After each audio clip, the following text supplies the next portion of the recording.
Hello दोस्तों, मेरा नाम है अभय सिंह यादव और आज मैं आपको पढ़ाने जा रहा हूँ बैंक रिकन्सिलिएशन स्टेटमेंट। मुझे बहुत दुख के साथ कहना पड़ रहा है, मेरी जो पुरानी जो फ़ाइल है वो क्रैश हो गई, इसी कारण मुझको नई फ़ाइल बनानी पड़ रही है। ठीक है, तो कोई बात नहीं। मेरा बिलीव है कि कॉन्सेप्ट बस स्ट्रॉन्ग होना चाहिए। टॉपिक्स आज के कौन कौन से मुझको कवर करने हैं। पहला, बैंक रिकन्सिलिएशन स्टेटमेंट क्यों बनाते हैं, कैश बुक का मतलब क्या होता है, पासबुक का मतलब क्या होता है, कॉजेस क्या होता है, डिफरेंसेस क्यों आते हैं कैश बुक और पासबुक के बैलेंसेस में, कौन से आइटम हमको ऐड करना पड़ता है और कौन से आइटम्स हमको सब्ट्रैक्ट करना पड़ता है जब हम कैश बुक को पासबुक से कंपेयर करते हैं। ठीक है, तो अब मैं आपको कई सारी चीज़ों को बताता हूँ। ठीक है, तो चलते हैं अपनी सीधे नई फाइल की ओर। सबसे पहले होता है बीआरएस। होता क्या है ये बीआरएस का मतलब क्या है। बीआरएस का मतलब होता है बैंक रिकन्सिलिएशन स्टेटमेंट। अब भैया बैंक रिकन्सिलिएशन स्टेटमेंट क्या होता है। देखिए, बैंक रिकन्सिलिएशन स्टेटमेंट पहले तो पढ़ते हैं क्या होता है। Bank reconciliation statement is a statement which is mainly prepare to reconcile पे आप गौर करिएगा। which is prepared to reconcile the differences caused between in the bank balance shown by cash book and cash balance shown in passbook। अब इसका मतलब क्या होता है, reconcile का मतलब क्या होता है। रिकॉन्साइल का मतलब होता है पता करना, किस वजह से। बीआरएस हमको इसलिए बनाना होता है कि हमको पता करना, रीज़न पता करना कि किस वजह से हमारा कैश बैलेंस जो पासबुक में है क्यों नहीं टैली हो रहा है बैंक बैलेंस कैश बुक से। देखिए, जितनी भी फर्म होती हैं, ये जैसे फर्म है, ये फर्म है, आप जानते हैं जितनी भी फर्म होती है उनका तो बैंक अकाउंट होता ही होगा, है बैंक में अकाउंट होता ही होगा जिसमें वो सारे ट्रांजेक्शन आते हैं, जिसमें पैसे आते हैं, जिसमें पैसे सारे ट्रांजेक्शन होता है। क्योंकि आजकल जो जो मोस्टली जो ट्रांजेक्शन होते हैं बैंक के जरिए होते हैं, तो इस फर्म का इस बैंक अकाउंट में ट्रांजेक्शन होता है। तो ये बैंक क्या करेगी, अब जाहिर सी बात है, अब इनका अकाउंट मेंटेन करेगी, ये अपने में रिकॉर्ड करेगी कि कितना पैसा आ रहा है, कितना पैसा जा रहा है। ठीक है, सिमिलरली क्या होता है, फर्म भी बैंक का अकाउंट मेंटेन करती है। जितना पैसा, इसका मतलब अगर फर्म का अकाउंट मेंटेन कर रही है तो फर्म बैंक का अकाउंट मेंटेन कर रही है। दोनों लोग एक ही काम कर रहे हैं कि पैसा कितना जाएगा तुम भी लिखोगे, हैं, और हम भी लिखेंगे।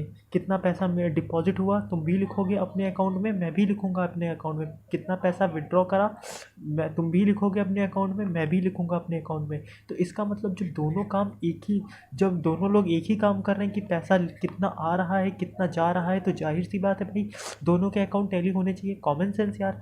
जैसे कि 100 रुपये मैंने डिपॉजिट करा है, ये भी वही लिख रहा है कि 100 रुपये जमा है, ये भी वही लिख रहा है 100 रुपये जमा है, तो जाहिर सी बात है दोनों के अकाउंट तो सेम आएंगे ही। लेकिन कभी कभी क्या होता है, कई सारे रीजंस होते हैं जिनकी वजह से ये दोनों चीज़ें टैली नहीं होती हैं। ये दोनों चीज़ें टैली नहीं होती। टैली होने का मतलब है दोनों चीज़ें एक जैसी मिलती नहीं। कभी ये 80 हो जाएगा, कभी ये 100 हो जाएगा, कभी ये या फिर ज़्यादा हो जाएगा, ये या फिर कम हो जाएगा।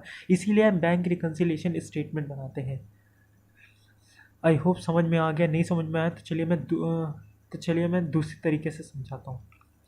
जैसे कि एक क्रिकेट मैच चल रहा है, इसमें बैटिंग टीम का कोच अपने टीम के प्लेयर के परफॉर्मेंस के बारे में लिख रहा है कि कौन कितने रन मारा है, कौन कितना स्कोर करा है, कितनी बॉल खेली, कितने लोगों ने कितनी बॉल खेली। सिमिलरली जो अपोजिशन पार्टी है, अपोजिशन पार्टी के अपोजिट टीम के जो कोच हैं वो भी लिख रहे हैं, वो भी इन दोनों की कामयाब निकालने के लिए इन दोनों के रन लिख रहे हैं कि किस बंदे ने कितना, बल्लेबाज ने स्कोर करा, कितनी स्ट्राइक रेट थी उसकी, है, सारी दोनों चीज़ें रिकॉर्ड कर रहे हैं। मतलब दोनों लोग तो एक ही काम कर रहे हैं ना। ये भी वही लिख रहे हैं जो ये लिख रहे हैं, ये भी बैट्समैन के स्ट्राइक रेट लिख रहे हैं, बैटर ने कितना स्कोर करा, कितनी बॉल फेसेस करी, ये भी भाई इतना लिख रहे हैं। तो जाहिर सी बात है दोनों के अकाउंट सेम होंगे, दोनों की चीज़ें सेम होंगी। सिमिलरली इसमें भी होना चाहिए, दोनों की चीज़ें सेम होनी चाहिए। लेकिन कभी कभी रीज़न हो जाता है कि इन दोनों की कुछ रीज़न हो जाते हैं जिनकी वजह से ये सारी चीज़ें सेम नहीं होती हैं। कभी इसका बैलेंस ज़्यादा दिख रहा होगा, कभी इसका बैलेंस ज़्यादा दिख रहा होगा। इसीलिए बैंक रिकन्सिलिएशन स्टेटमेंट बनाते हैं कि पता कर सके कि किस वजह से हमारा बैलेंस है वो जो बैलेंस टैली क्यों नहीं हो रहा है। ठीक है, तो अब आगे आते हैं, अब बढ़ते हैं अपने आगे चैप्टर्स की ओर। अब देखिए, important point need to be understand before start chapter. कुछ चीज़ें हमको समझ लेनी चाहिए चैप्टर को पढ़ने से पहले। अब कैश बुक क्या होता है, पासबुक क्या होता है? बहुत ही इंपॉर्टेंट चीज़ है, क्योंकि बच्चे इन्हीं चीज़ में ही कंफ्यूज होते हैं और सबसे पहली गलती करते हैं कि वो चैप्टर नहीं समझ पाते हैं ढंग से, हैं। तो सबसे पहले देखते हैं कि कैश बुक और पासबुक होती क्या है। कैश बुक देखिए, कैश बुक वो बुक होती है जिसमें जितने भी ट्रांजैक्शन कैश और बैंक के होते हैं वो रिकॉर्ड करे जाते हैं। कि अगर पैसा आएगा तो डेबिट साइड में रिकॉर्ड होगा, पैसा जाएगा तो क्रेडिट साइड में रिकॉर्ड होगा। आएगा मतलब होता है मतलब डिपॉजिट, जाएगा मतलब होता है विड्रॉ, ठीक है।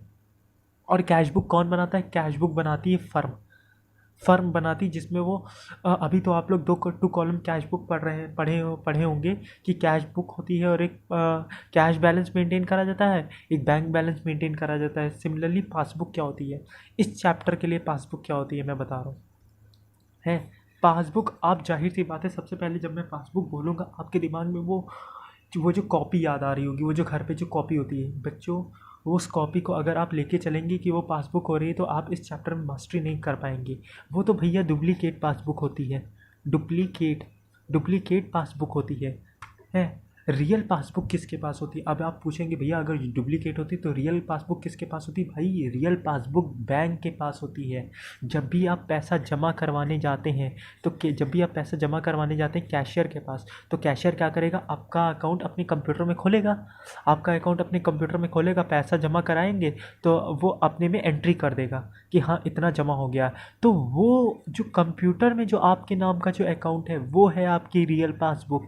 ये तो बच्चा डुप्लीकेट पासबुक है, इसको तो हमको अपडेट कराना पड़ता है, ठीक है। तो यहाँ पे आपको क्लैरिफाई हुआ कैश बुक क्या होती, पासबुक क्या होती। पासबुक पे आप मेन ध्यान रखिए, क्योंकि यहाँ पे ही बच्चे गलती करते हैं कि पासबुक क्या होती। पासबुक वो होती है जो कैशियर मेंटेन करता है बैंक में, बैंक वाले जो मेंटेन करते हैं वो होती है पासबुक होती है। ये तो हमारे घर पे जो होती है ये तो हमारी डुप्लीकेट पासबुक होती है, ठीक है। अब आपको समझ में आया? चलिए अब आगे बढ़ते हैं।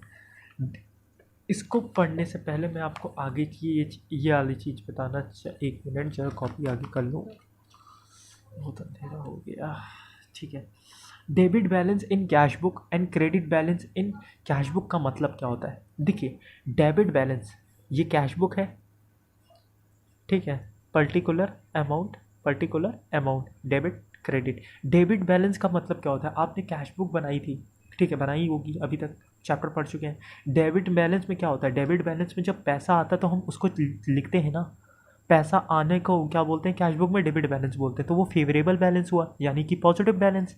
और क्रेडिट बैलेंस को क्या बोलते हैं? अनफेवरेबल, मतलब निगेटिव बैलेंस है। लेकिन बच्चा लोग, इसमें जो डेबिट बैलेंस जो होता है पासबुक में वो होता है अनफेवरेबल, फेवरेबल फेवरेबल मतलब निगेटिव बैलेंस। और क्रेडिट बैलेंस इसका फेवरेबल बैलेंस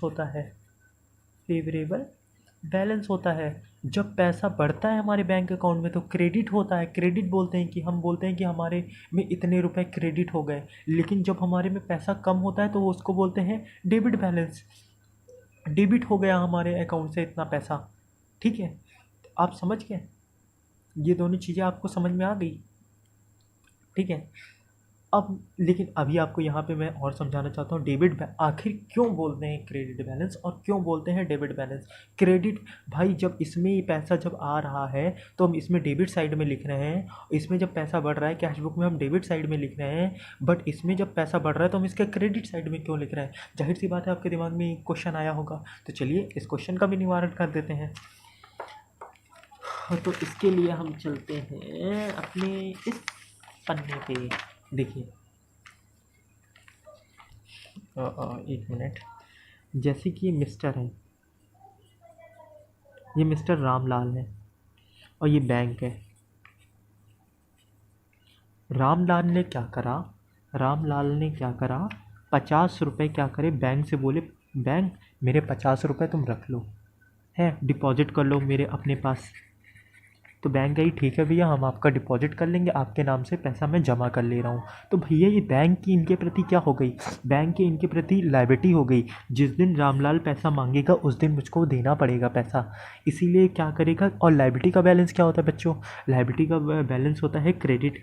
इसीलिए जब ये पैसा डिपॉजिट करेगा तो बैंक अपने क्रेडिट साइड में लिख लेगी, लायबिलिटी के साइड में लिख लेगी, हाँ मुझे इसके प्रति उधार है, जब ये पैसा मुझे मांगेगा तो मुझे पैसा देना पड़ेगा इसको, रामलाल को। इसीलिए जब जब ये पैसा डिपॉजिट करवाएगा बैंक में, पैसा डिपॉजिट करवाएगा, इसके क्रेडिट में जाएगा पैसा है। लेकिन जब ये पैसा निकालेगा, जब ये पैसा विड्रॉ करेगा तो बैंक उसको डेबिट साइड में डाल देगी। अब समझ गए? क्रेडिट, अगर पैसा बढ़ रहा है बैंक अकाउंट में तो बोलते हैं क्रेडिट बैलेंस, क्रेडिट हो रहा है पैसा। लेकिन अगर कम हो रहा है पैसा तो उसको क्या बोलते हैं? डेबिट बोलते हैं। समझ में आया? नहीं आया? चलिए दूसरे तरीके से आपको समझाते हैं।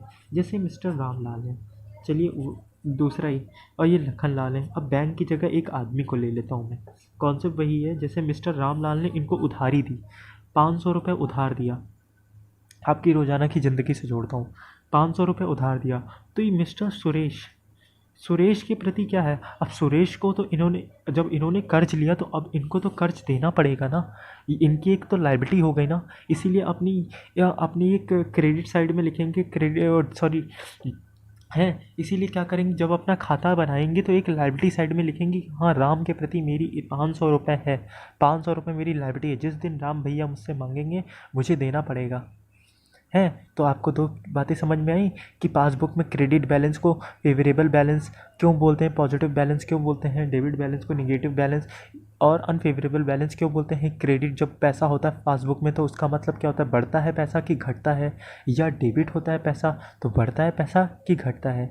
दो बातें बच्चों आपको समझ में आ गई? आई होप आपको समझ में आ गई। नहीं आई तो हमको कमेंट करके ज़रूर बताइएगा, क्योंकि मैं वीडियो सिर्फ एजुकेशन पर्पज़ के लिए डाल रहा हूँ। मुझे आपका जब कमेंट मिलेगा तभी मुझे पता चलेगा कि मैं कैसा पढ़ा रहा हूँ। ठीक है, अब बच्चों आते हैं दूसरी। अब हमने दो चीज़ें तो बता दी थी हैं, यहाँ तक हमारा कहाँ तक पहुँच गया था बच्चों? यहाँ तक हमारा पहुँच गया था, तीसरी तक हमने पहुँच गया था। अब अजम्पशंस क्या लेते हैं बच्चों? इस चैप्टर को पढ़ने के लिए अजम्पशन हम लोगों ने इस चैप्टर को, सबसे पहले तो बच्चे इस चैप्टर से डरते हैं, इस चैप्टर उनके दिमाग में नहीं पड़ता, लेकिन इस चैप्टर को पढ़ने का एक तरीका है। दो बातें मान के चलिए, दो बातें मानिए। इसमें जो एक पार्टी जो काम कर रही है, वन पार्टी जो काम कर रही है, वो दूसरी पार्टी को नहीं पता है वो क्या काम कर रही है। मतलब फर्म को क्या काम कर रही है बैंक को नहीं पता, बैंक क्या काम कर रही है फर्म को नहीं पता, दोनों को नहीं पता। अब भैया आप बोलेंगे कि इन दोनों को पता, अगर भैया ये लोग, इन दोनों को तो पता तो चलता होगा मैसेज के ज़रिए, ये सारी चीज़ें ये तो बताते होंगे, आप तो झूठ बोल रहे हैं। नहीं भैया, इस चैप्टर को पढ़ने के लिए आपको ये मानना पड़ेगा, इसमें एक पार्टी जो काम कर रही है दूसरी पार्टी को नहीं पता है। इनको पता तब चलेगा जब इनके पास बैंक स्टेटमेंट आएगी, है। तो अभी ये मान के चलिए, इनको एक पार्टी जो काम कर रही है दूसरी पार्टी को नहीं पता कि वो क्या काम कर रही है। और तीसरी बात, ये मोस्ट इम्पॉर्टेंट बात है, जो बैंक रिकन्सिलिएशन स्टेटमेंट होता है ना, जनरली जो होता है वो मंथ बेसिस पे बनता है। मंथ बेसिस पे ये तो अपनी अपनी वो चॉइस होती है कि कब बना सको, लेकिन जनरली जो होता है मंथली बेसिस पे होता है। भाई अब इसका रीज़न क्या हो सकता है? अब भाई जाहिर सी बात है, जो आप छोटे बिजनेस को ना लो, टाटा का बिजनेस ले लो, बिरला का बिजनेस ले लो, हैं, फिर और टाटा बिरला अंबानी इन लोगों का बिजनेस उठा लो। अब देखो इनके में क्या होता है, करोड़ों के ट्रांजेक्शन्स होते हैं। अगर ये महीने में अगर बीआरएस ना बनाए ना तो इनका अरबों का नुकसान होगा, इनका करोड़ों का लॉस हो जाएगा। पता नहीं चलेगा पैसा इधर से गलती हुई है पैसा कि इधर से कमी हुई है। तो इसीलिए इन लोगों को मंथली बेसिस पे बनाना होता है। ये लोग, इनकी चॉइस चाहे जब बना ले, ये तो कभी भी बन सकता है, वीकली भी बन सकता है, मंथली भी बन सकता है, लेकिन ज़्यादातर ये मंथली बनता है कि बैलेंस कर सकें अमाउंट को, कि हाँ दोनों चीज़ें हमारी बैलेंस रहें। अगर नहीं रहेंगी ना भैया बहुत ही नुकसान हो जाएगा। इसीलिए बीआरएस चैप्टर बहुत ही इंपॉर्टेंट चैप्टर और बहुत ही इंटरेस्टिंग चैप्टर है। अब क्या आता है, मेन कॉन्सेप्ट यहाँ से स्टार्ट होता है। अब कौन कौन से रीजंस हैं जिस वजह से जो हमारे डिफरेंसेस आते हैं कैश बुक में और पासबुक के बैलेंसेस में? एक तो होता है टाइम गैप, समय की अवधि, समय का भी इसमें बहुत ही वो होता है। दूसरा होता है एरर कमिटेड, सॉरी ये मैंने गलत लिख दिया, इसको लिखना चाहिए error committed on recording transaction. ठीक है, गलतियां हो जाती हैं जो हम ट्रांजेक्शन को रिकॉर्ड करते हैं। टाइम गैप में भी कई सारे पार्ट होते हैं, पहले टाइम गैप के में चलते हैं। टाइम गैप में अब पहला क्या आता है, check issued but not yet presented for payment. पहले इसका मतलब समझते हैं। Check issued but not yet presented for payment का मतलब क्या होता है? Presented for payment but not yet presented for payment. देखिए हमने क्या करा है, हमने 5,000 का चेक मिस्टर रामलाल को काट के दे दिया। क्यों? क्योंकि हमने उनसे सर्विस ली थी, हमने उनसे सर्विसेज ली, इसके बदले में मैंने उसको 5,000 का चेक काट के दे दिया। मैंने जैसे ही उनको चेक काटा, मैंने तो बच्चों अपने क्रेडिट साइड में भाई रामलाल तो लिख दिया होगा, रामलाल 5,000 रुपये। लेकिन भाई अब मिस्टर रामलाल की भी तो ये रिस्पॉन्सिबिलिटी है ना कि जाए बैंक में जाए, मेरे चेक को लगाए, मेरे चेक को लगाए। जब मेरे चेक को लगाएगा तभी तो बैंक मेरे अकाउंट से पैसे को डेबिट करेगी ना। अब आप समझ रहे हैं ना डेबिट करने का मतलब क्या है, कम करेगी। लेकिन ये भैया गए ही नहीं, ये गए नहीं है, ये बैंक गई नहीं, तो बैंक गए नहीं तो हमारा पैसा डेबिट क्यों होगा, कम क्यों होगा। और ये हमको बात तब पता चली जब हमारे पास बैंक स्टेटमेंट आया है। तो इसका मतलब क्या है, तो हमको बात तब पता चली जब हमारे पास बैंक स्टेटमेंट आया। बच्चों जितने भी बिजनेस फर्म मैं भी काम कर चुका हूँ है, तो मैं जानता हूँ कि जो बैंक होती हैं वो स्टेटमेंट देती हैं हर महीने में है। तो बैंक क्या हुई, इनको क्या हुई, जब इनको पता तब चला कि ये प्रेजेंट नहीं हुआ है पेमेंट के लिए, जब इनके पास बैंक स्टेटमेंट आई। बेटा जब बैंक स्टेटमेंट आई होगी तब तक तो ये अपने कैश बुक में तो पैसा को कम कर चुके होंगे ना। लेकिन इनका कैश बुक में तो पैसा कम कर चुके होंगे, लेकिन पासबुक में तो पैसा कम हुआ ही नहीं होगा। तो ये डिफरेंस नहीं आएगा कि ये एक तरफ कम दिखा रही होगी कैश बुक और एक तरफ ये ज़्यादा दिखा रही होगी। क्योंकि हम लोगों ने बेसिक प्रिंसिपल ही में ही पढ़ा था, जब भी ट्रांजेक्शन कोई भी ट्रांजेक्शन करते हैं उसको तुरंत ही रिकॉर्ड कर देते हैं। इसीलिए जब इन्होंने चेक काटा तुरंत ही अपने क्रेडिट साइड में लिख दिया था कैश बुक के कि हाँ इतना पैसा मेरा कम हुआ है। लेकिन ये जब गए ही नहीं, ये जब गए ही नहीं वहाँ पे बैंक में, तब जब ये गए ही नहीं तो हमारा पैसा क्यों वहाँ से डेबिट होगा। हमको तब पता चला जब मेरे पास बैंक स्टेटमेंट आई। दूसरी बात क्या है, cheque paid into bank for collection but not get credited by the bank.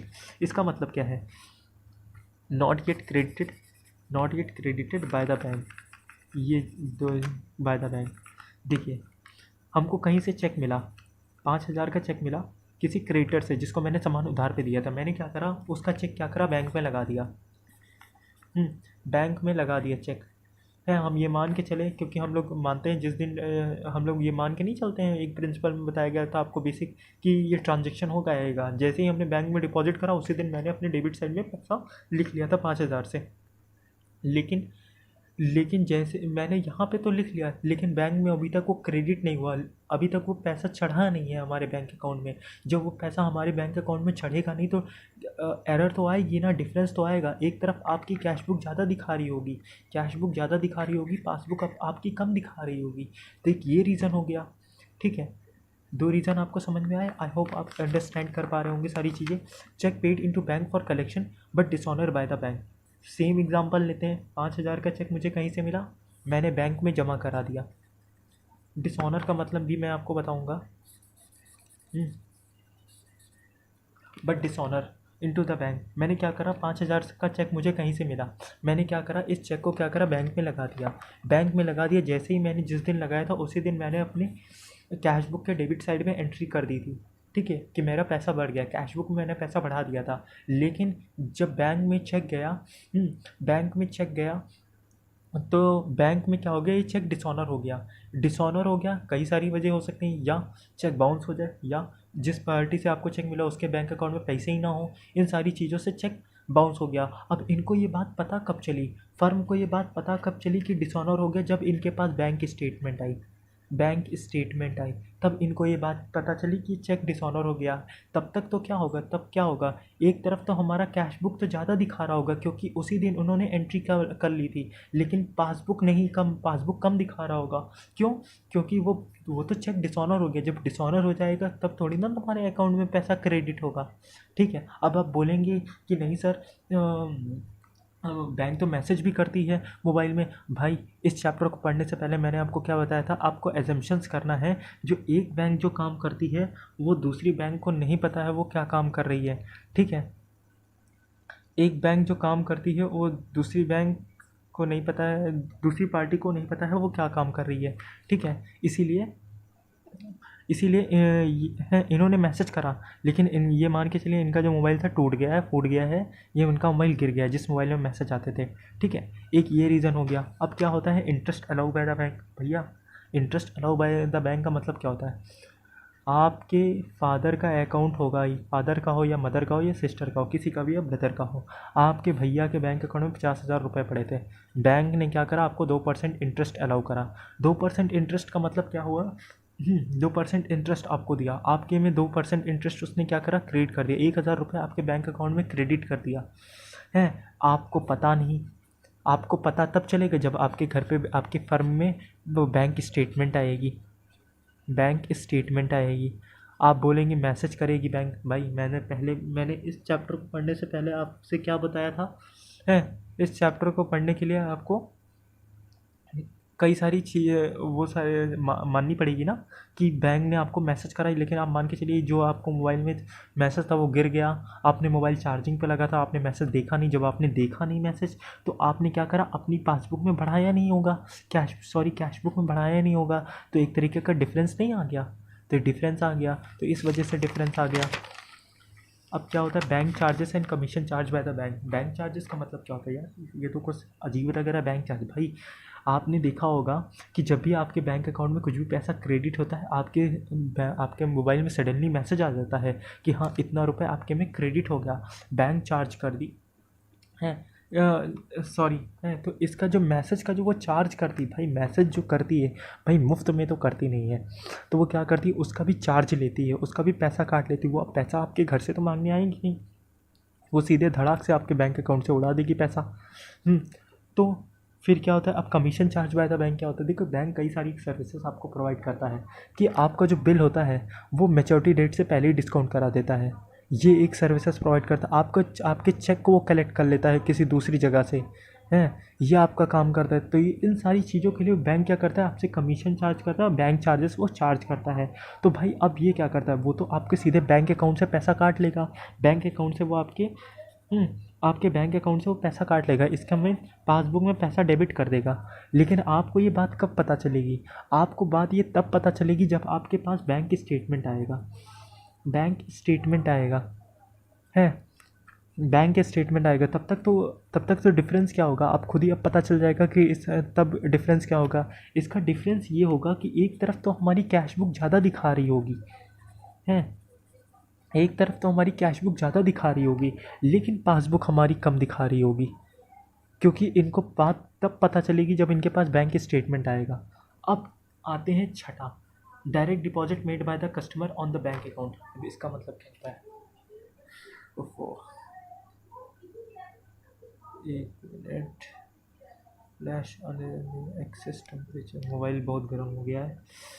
Direct deposit made by the customer, direct deposit made by the customer on bank account, इसका मतलब क्या होता है, जैसे कि मिस्टर रवि है, सॉरी दोस्तों मेरे मोबाइल में बैटरी कम है, एक ही फ्लैश लाइट जल रहा है, दो मोबाइल का मैं यूज़ कर रहा हूँ, तो आपको रोशनी कम होगी तो प्लीज़ गुस्सा मत करिएगा, ठीक है। जैसे कि मिस्टर राम है, ये मिस्टर श्याम है